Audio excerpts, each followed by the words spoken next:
current events, injustice, police brutality, systematic racism, politics. What say ye? Enough said. Two cars in flames. Oh my. Welcome back to Enough Said with your hosts, Jemo, Caroline, and Cherry Poet. And so the last topic that you guys saw, we were talking about stereotyping, and it's such a deep topic that we had to continue. So we're just going to get right back into that topic. Caroline, what say ye? Yeah, what's on my mind today is I was thinking along with the stereotype and the dehumanizing combined. I was thinking about, these people came from Africa, and the African people have what we call a heavy tongue. We talk with a heavy tongue. And one of the things that we do as Africans, we speak through our emotions. This is natural for a lot of Africans to do. So we got to America, and what America has done to the African is to say, if you speak through your emotions, you're aggressive. If you speak through your emotions, you are belligerent. So the things that were natural to the African now became unnatural for the African to do. So what I find, they came up with the stereotype of the angry Black woman. Now take that person who they're saying is the angry Black woman, and take that very lady out of America, take her over to Africa, take her to other countries where Black people are.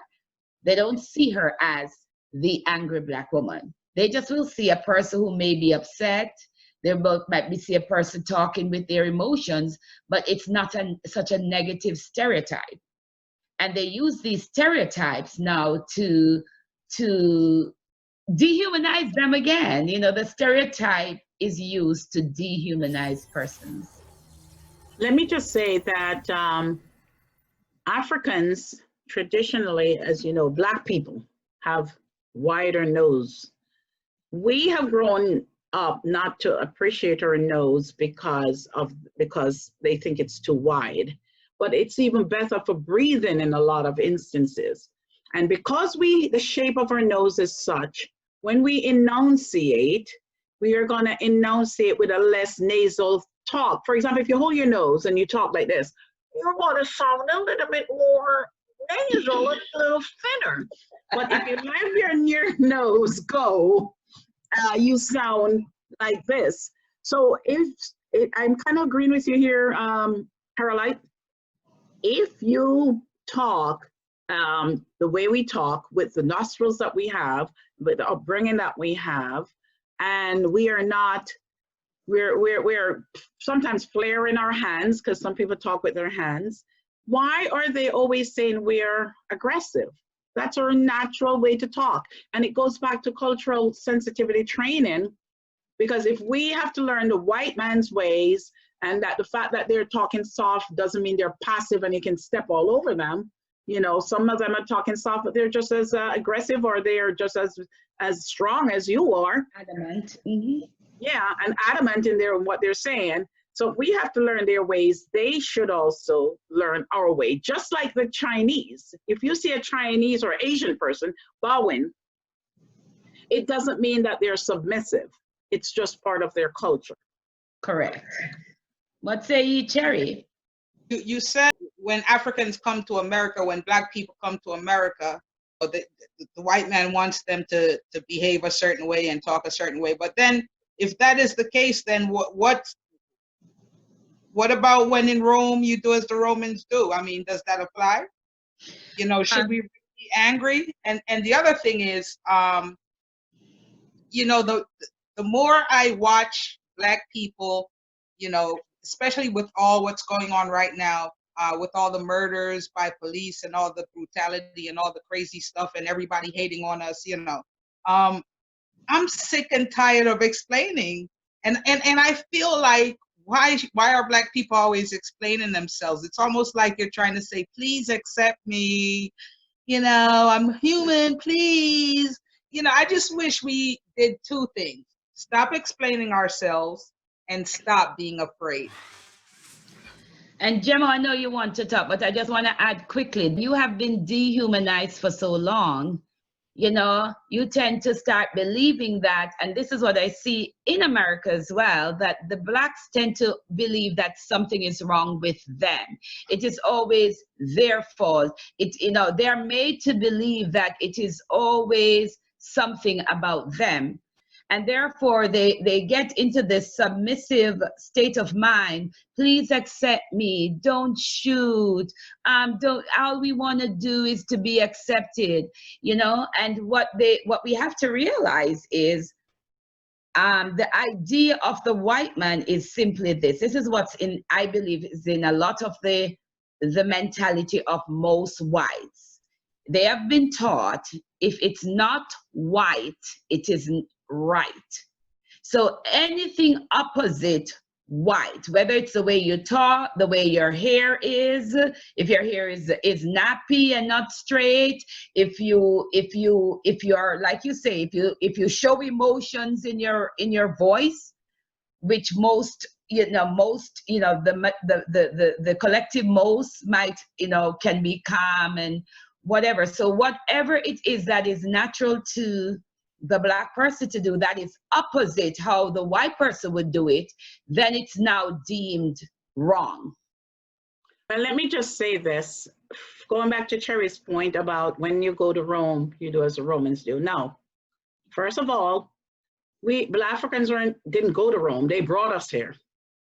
So we don't have to comply. They brought us here and forced us to comply and forced us to forget about our traditions and our ways. We were kings and queens, some of us in our land. We were highly respected, and they took us here to learn their culture. Second of all, you say when you go to Rome, but Rome isn't theirs. The Indians were here before them. The Indians weren't enslaving Black people that I know of. They enslaved the Indians and killed them off. They meaning the white folks. So they can't bring us here and tell us to, when you go to Rome. When you go to Rome, to me, is when I go on vacation or you go visit someone else. That's all I have to say about that. And I want to add this. You cannot bring a cat into your house and expect the cat to act like a dog. A cat is a cat. A dog is a dog.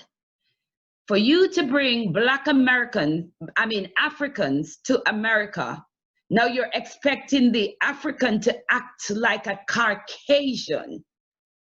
That to me is an impossible task. And if you notice in America, they have permed their hairs, they have held their emotions in check. For them to reach the highest office, they have become Oprah. Even Oprah in the highest office had to lose weight. Basically, you'd have to cut off Oprah's butt for her to look like a white woman, okay? You'd have to cut that butt off. So for you to feel that everything white a Black person must become in order to be accepted is like you're bringing in the cat into your home and telling the cat to operate like a dog. It's an impossible task. And I just want to say, look at Oprah. Oprah did everything she could to lose weight, to please the man. Luther Vandross, everything he did to lose weight. Look at most people who make it to a certain level. Immediately, you see they have to diet. And I'm not saying in terms of health reasons, you lose weight. I am saying that there are many very skinny white women who are just as sick as that heavyweight Black. They die too. You said skinny white lady who are just as thick? They're just as sick. They have let me explain. They have diabetes. They have high blood pressure. They're as skinny as anything, and they have all these ailments. They have cancer. They can get, a lot of mental illness that goes around. So why do you want to force the whole, Black race, when a Black woman enters beauty pageant, It's like they want her to put something around her hips and to get it down. You know, come on, let us accept people for who God created them to be and stop making ourselves out to be God. Can talk a whole section on fat in America and the discrimination. Oh, and I Lord. would love to do that, the discrimination against fat people. But let me just say this. Black folks who have made it up the corporate ladder, so to speak, have said over and over again, they have to change their whole personality, their whole speech pattern. Some of them have even straightened their nose. Some of them have done dress differently, you know, and don't get me wrong, you have ways, professional ways to dress, but I'm not talking about, they're dressing professional, but they have to do it in a way that appease the white majority. Exactly. They come to meetings and they have to make their point in a very delicate manner, as I said before. If not, you're angry or you're dismissed or your idea is not counted. The amount of adjustment that Black people have to do, not just in the corporate world, but in the society on a whole, has made it so difficult. This is why I'm telling you, we have to work twice as hard to achieve what they achieve. And I don't know if white people sees this, but it happens. Cherry? Yeah, I'll let Cherry talk next, but Black people literally, yeah, they are gonna let her talk, but it's like they have to bend their backs. They have to push their emotions and bite their tongue. One person told me they bit their tongue until it bleed in this country in order to be able to assimilate with the white world. Go ahead, Cherry Poet. Again, you know, we need to stop talking about what we have to do to please the white person and instead encourage Black ownerships of houses, of property, of businesses. We have to get back to owning our own stuff, you know, done with this working for the white man. You know what I mean? We have to be preaching and getting into that mentality of owning our own, working with our own, supporting our own, and so forth, and stop apologizing for being who you are. You know what I mean? That's one thing I'm not gonna do. I'm not gonna be explaining to somebody who knows what it is, but they just don't care. But yet they need you to keep explaining something to them. Like, I'm not even that cat. Yeah. You know what I'm saying? That's I'm not why, gonna be. that's why, Cherry, you're probably, you know, if people are self-employed, they can get away with a lot of that. But when you work in the corporate, when And you that's work, what we should do. That's what Black folks let me need just to finish. do. Get back to owning your Everybody own. cannot be self-employed. When you work for somebody else, not just in the corporate world, but just general job in a restaurant, general job in a coffee shop, anywhere. In order for them to hire you, you have to talk a certain way when you get on that interview. And if you don't, you're a thug. And that thug thing annoys me because it's another way now for people to say Black, nigger, you're acting like a thug. Yeah. Euphemism for nigger. And it's not at all. Nowadays, that's what it has turned into. So in order to get promoted on that job, in order to be sent out to clients, to represent clients. If not, you stay on your shuffle paper and you're a secretary all your life. You never rise above unless you emulate the white man. Correct. And what hurts me for the Blacks in America is this. You know, they have to buy these, before we're finally being accepted for our natural hair, Black women had to go and buy all these falls here. We have to put on Indian hair, Chinese hair, you know, all here. Yes, if you notice the amount of money that the Black woman in America has to spend on makeup and hair and clothing, because her appearance, the fact that she is Black, she has to overly dress. I remember to be accepted. I remember being on a job once and they said Fridays was a day that we can wear jeans. And Yes, this ma'am. Black American girl said, listen to me. She told me, she said, listen, I want to be raised up to be a manager at some point in this company. And there's no way I can wear jeans. She has to always professionally dress. She has to always look a certain way. She has to always sound a certain way. Because if you are Black, and God forbid you lose it one day and your voice just go up, that alone can disqualify you, who may be a very qualified candidate for a position. So in everything, the Black people in America has to be twice as good to be accepted in the average world of the white person. How unfair is that? What I'm saying is, I'm not saying everyone's going to own their own business or company. I'm not saying everyone is going to own, a neighborhood or a complex. What I'm saying is Black folk need to take notes from Latinos, take notes from Asians, take notes from white folk. Own your own stuff, hire your people, and instead of trying to make it to the top in some white company, you try to make it to the top in some Black-owned company. And that's Correct. the point I'm making. Like, stop apologizing for who we are. Get back busy owning our own stuff. Get busy employing our own people. Get busy uplifting our own people. So we don't have to look to them to make it. We don't have to look to them to make six figures.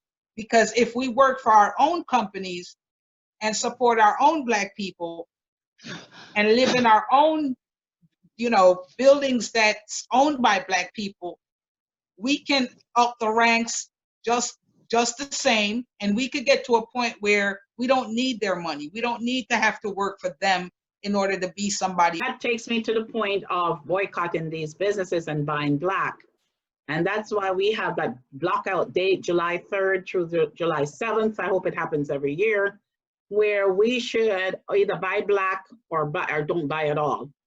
And if we start spending our money at Black-owned businesses, then they will have more income to hire other people. And then we can develop a model where we're working mostly for Black companies. But today, the way the job market is laid out, we don't even have enough work to give everybody in the Black companies. We don't have enough Black companies. So we need to develop more of those. But what do you say about the person who says, I don't want to work for the Black man. They shortchange you, they rough you up, I'd rather work for the white man. What do you say about that? That's because they haven't seen Black people get together. They haven't seen woke, WOKE, Black people who are woke, stand together, start building things, buying up blocks, buying up property, owning things, hiring your own people. You know what I mean? They don't see that. So once, if we keep pushing that idea, and I know there's a lot of Black Americans who are woke and they're pushing these ideas. You got a lot of the Muslim brothers that's pushing these ideas. You know what I mean? But we stay focused on what the white man is doing. Stop worrying about what the white man is and start getting busy working for your own, helping your own build up, even if the pay is less. You know what I'm saying? To start out, work for your own, help them get up, get up in the ranks. Maybe you could become manager of that restaurant or that apartment building or whatever the case is. You have to change your mindset and stop feeling like you have to be explaining yourself to people who Black people have been explaining themselves to for 400 years already. Like, what do you feel like you're going to change by explaining stuff now? You know what I'm saying? You're not changing anything. They're just looking at you like, let them talk. Right. And here's my thing though. You see, we have this thing is like an onion. So let's say Blacks decide to separate and build Blacks and that type of stuff. We also have some issues within the race where, we're seen within the race as crabs in barrels, meaning that a Black man would prefer, because it's like everybody wants to be at the top within the race as well. So it's like we would prefer to, instead of helping to build that business owner up, what we would prefer, what some people do is they want to be the business owner so quickly and so badly that it becomes a struggle against each other. So you find a lot of infighting within the race. There's also the other flip side where you have the ones who become business owners or great, whatever, or entrepreneurs is the word I'm looking for, and they don't treat their own very well. So, we have to look at models like Tyler Perry, who really, started his own thing, did his own thing, did well. I remember an actress, I can't remember her, Gabrielle Union, said she was treated best when she worked for Tyler Perry. So it leads me to the point where Blacks have to start learning how to treat each other well. Well, let me say this. First of all, all Blacks are not in the position that Tyler Perry is in. Blacks don't always have the capital. And what you're not realizing is, a lot of people say, let me go over here and work for the white man because he's paying $12 an hour, while that Black person is only paying $9 an hour. And that Black person is only paying $9 an hour because they don't have the capital that the white person have. Even if they go to the bank and ask for a loan to start a business, first of all, they have all kinds of things they're looking at, credit check, criminal history, all kinds of stuff to deny you that loan. And I read somewhere that a white couple, both unemployed, in a state here in the United States, went and applied for $100,000 and something loan and was approved for that loan, and both of them were unemployed. And yet a Black couple went to the same bank, both of them working. One of them had a fairly decent job like a teacher, and they were denied the loan. So, you have to realize that if the person choose to go to the white job because they're paid more per hour because they really can't live off $9 an hour or whatever it is, that's one of the reasons why Black people go elsewhere and want to work for the white person. And again, the systematic. That's why I'm saying we have to start supporting eeach other. We have to start doing it, we have to live it, and we have to promote it. And we have to get, you talk about crabs in a barrel mentality. And that crabs in a barrel mentality is because we're not used to having anything. You know what I'm saying? So the minute somebody hears your idea and they think they could do it, they'd rather be the boss. And that's because we're not used to, but what if we work together and getting money becomes a natural? Why can't that happen? Why? Because we're too focused on trying to please the white man. I agree that seeking acceptance from the whites, I think Black Americans in general, especially the ones who have been raised up or have gotten some form of privilege to get to a certain place, I think once they realize that, the majority, most of white people right now has no intention of losing their position, and because of that fear, they would prefer racism. They would prefer to see the Black person constantly being subservient to them. They would prefer to see the Black person with less money than they do. So the systematic racism is something that I believe that the whites in America will fight for a very long time. So in talking to you now about us uniting and trying to build each other up, I think for that to happen, Cherry Poet, we have to start seeing each other literally as family. We have to see each other as brother and sister. If they realize, if we can come to a realization that the other Black man is not the main enemy. Racism is the enemy, and the white man is the one who perpetrate racism. So that's the real enemy. So why are you killing each other down here on this lower level? Let's work together. Let's unite. And if you notice, it's our lack of unity that has been the tool that the white man has used to really constantly perpetrate racism, because he uses one black person. Oh, I'll raise you up to management, and then he pressures that manager to treat all the blacks beneath him in a very negative way. Why we need to own our own. We need to go out, pass out pamphlets talking about this. We need to have meetings maybe once a month. You know what I mean? We need to join with other black folks who are pushing this idea of black ownership, and stop, you know, talking about what the white man is doing. Let the white man do what he's doing, and we got to. And then you have black people who will tell you that, you know, black folks who lived through slavery from down south will tell you black people actually did better when things were segregated, because when things were segregated, black people owned their own farms, they owned their own barbers, they owned their own businesses and stuff, until the white man came in, you know, and if he didn't burn it down, came in flashing money, trying to get you to sell your brother out. But Yeah. a lot of black Americans will tell you that black people were perfectly fine. They had their own schools, they had their own radio, they had their own stuff until, you know, segregation was over with. So my thing is, get back to not necessarily segregation, but get back to focusing on less explanation of self, and work with the people that, you know, we all the same, we all got the same feelings, you know, we all know what it is to be discriminated against. If we get together and we're not working for them, guess what's going to happen? Their businesses are going to fall, because the white man's not working for what we work for. I don't believe in that 100%. Everything like that can happen in an integrated world.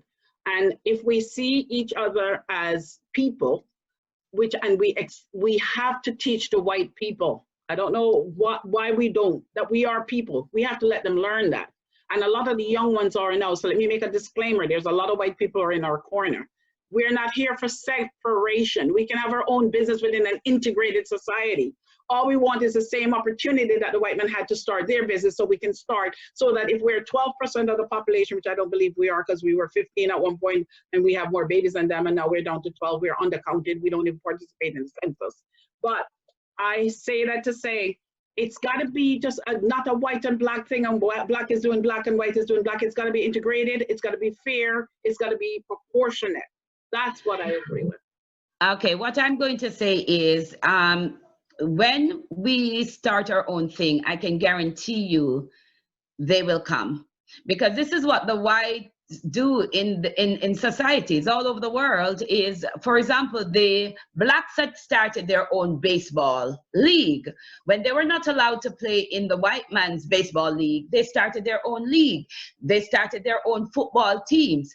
When the whites realized how well the blacks were playing, then they go over and recruit them for their league, which is what, it's a typical thing that the white men do. As soon as a black person comes up with their own thing and their own idea and their own autonomy, they're going to come with more money to get the blacks over to them. They're going to come with something to pull the blacks away. So again, until the black man can feel like we are family, I'm not going to leave my family, I'm not going to sell out my family because you're going to throw some more dollars at me. But what you're finding within our race is everybody wants to, I don't know if it's a form of greed, but everybody wants to reach the top.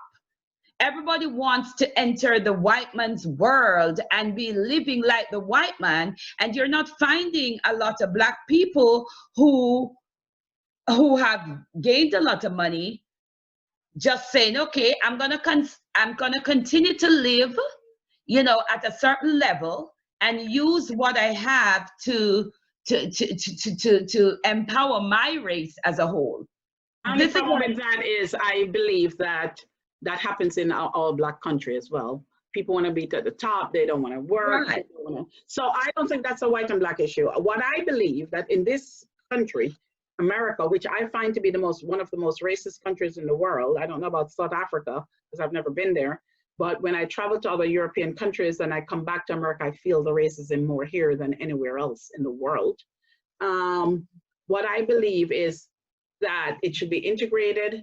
Everybody should be given a fair opportunity. Those who want to be self-employed and own Black-owned businesses, own it. Those who want to work for the whites, work for the whites. Those whites who want to work should be able to work for Blacks, and Indians work for Blacks. And this is why even the Dunkin' Donuts at one point were owned by a lot of Asian folks, and they had a lawsuit, and now they have to hire other people. I need full integration. I need choices so people choose what they want to do. Of course, I need to see more Black businesses and more autonomy among Black people, but don't forget, I don't want the Black people over here doing their thing and the white people over here doing their thing. I don't want segregation again. Black folks need to stop feeling like, nothing is going to happen for them if the white man doesn't accept them. You know what I mean? The other thing I wanted to tell you, and since this whole George Floyd and all these police killings, a lot of Black banks that we never even knew of,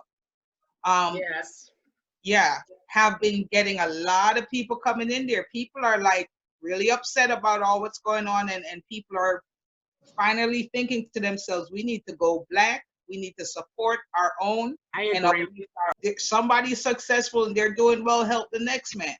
You know what I'm saying? Help them up, because that's just what you got to do. You help your own, you support your own, you spend your money with your own. And this whole July 2nd through 7th that you're talking about, that's all great. And you said 3rd through 7th. You said you hope it's like every year. No. I'm sorry, what is it? 4 through 7? Start thinking that every time you go out, you're gonna support Black. It's not just during those days. Make that a regular. People in an area where they can't find any Black stores. Well, you got United Bank. There's United Bank. They have maybe 4 locations in Philly. Put your money in the Black bank. Things like that you can do, and you're probably better off going through them, because maybe you could get a loan from them, whereas the white man won't give it to you.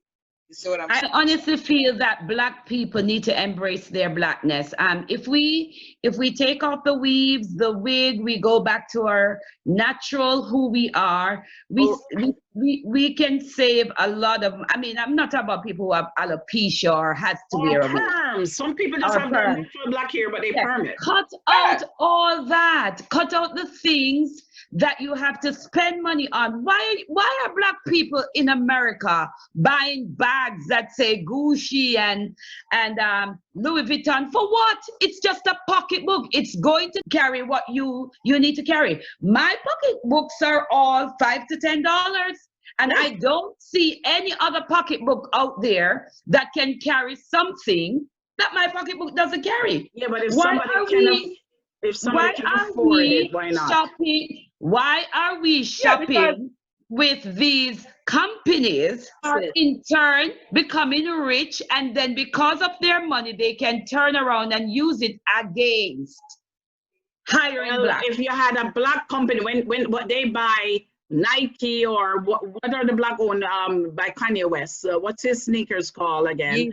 Yeezy or all Black owned sneakers. Do we have a problem with that? Though, if they buy those expensive Black owned? Well, they're ridiculously expensive. I have a problem with the sneakers for a certain cost. When think about if you had saved that money and invest it in a Black child, if you had saved that money and educate a Black guy. The question is, if somebody invests in a Black company that sells expensive stuff, do you have a problem with that? I have a problem with people who cannot afford things, people who has a race of so many poor within the race, spending money on trivial things. A Jordan doesn't make you jump any higher on the basketball court. Okay, so we have to wrap, guys. We have to. Okay, enough said. Enough said about that. Thank you guys so much for tuning in to Enough Said with Jemo, Carolite, and Cherry Poet. See you next time. Current events, injustice, police brutality, systematic racism, politics. What say ye? Enough said.